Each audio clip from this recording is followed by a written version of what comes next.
I was a 19-year-old kid and I was miserable. I was in love with my high school sweetheart.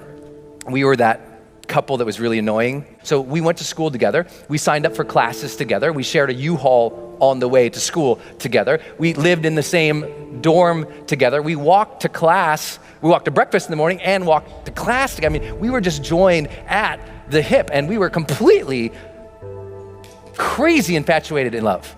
And then halfway through the first year of college, she discovered beer and other boys on the same night, and she cheated.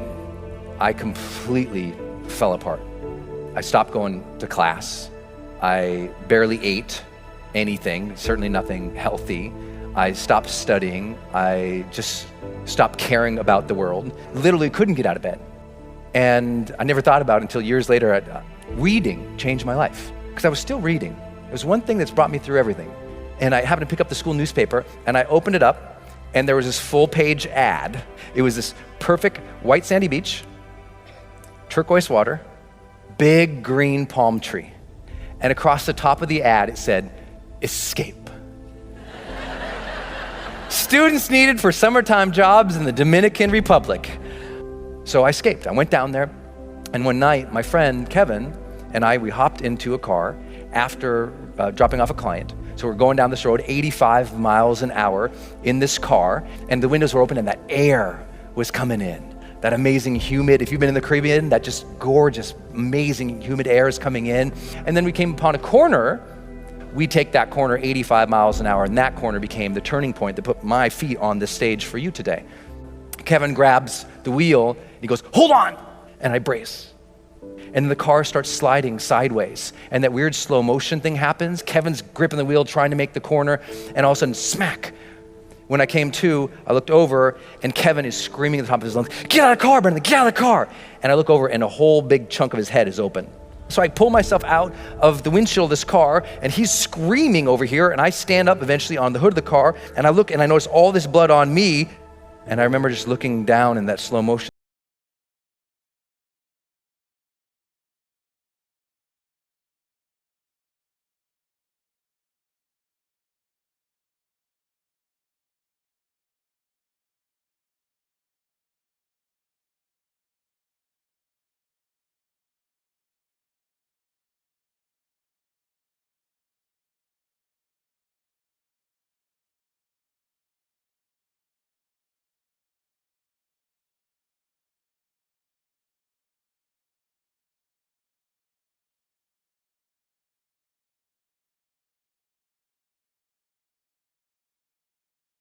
Time I got hurt. And just as I was about to pass out, I noticed a glint, like a sparkle, something shiny, a reflection in the blood going off the hood of the car, and it made me look up. And there was this bright, big, beautiful moon that night. And I just immediately felt this connection, like I knew I was gonna be okay. And I felt like the big guy upstairs reached down to me and handed me life's golden ticket. He reached down and said, "Here you go, kid. You're still alive. You can still love and matter. But now you know the clock is ticking." Mortality, motivation. I got it as a 19-year-old kid. People say, "Why are you so successful?" I'm like, I got mortality motivation when I was 19. That's a blessing. Most people don't get that till they're 60. Don't worry, Kevin and I, we both survived. See, I'm still here. It's okay.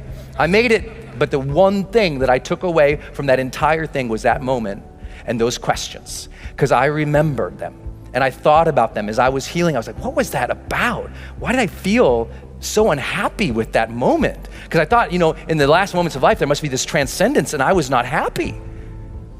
And I realized it was because of how I'd been living my life, and I wasn't living to my questions. I knew I got those questions. Did I live? Did I love? Did I matter? And soon as I got that those were the questions I'm gonna evaluate myself with at the end of the life, it gave me the power of what my late mentor, Wayne Dyer, taught, the power of intention. That breath you just took, feel it.